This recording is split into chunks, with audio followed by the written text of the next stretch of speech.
যে কুরবানির চাঁদ উঠে গেলে আর গরুর মাংস খাওয়া যাবে না। আমরা কি করে বুঝে গেলাম যে কুরবানির চাঁদ উঠে গেলে আর মাংস খাওয়া যাবে না?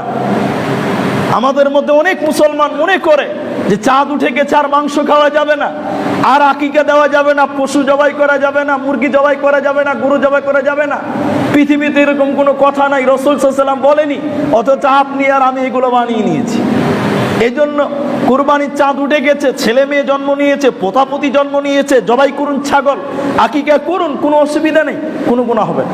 কারণ এটা হারাম নয়, মাংস খাওয়া হারাম নয়। একটা হালালকে আপনি হারাম মনে করবেন, তো হারাম মনে করার জন্য আপনাকে দলিল দিতে হবে। হালাল প্রাণীকে যদি আপনি ওই টাইমে খাওয়া হারাম মনে করেন, আল্লাহ তাআলা হালাল করেছেন, হারাম করেননি, আর আপনি বলছেন হারাম, আল্লাহর কাছে আপনাকে জবাব দিতে হবে। এজন্য কুরবানির চাঁদ উঠে গেলেও মাংস খাওয়া যাবে, কোনো অসুবিধা নেই। মুরগি হালাল করা যায়, কোনো অসুবিধা নেই, কোনো গুনাহ হবে না।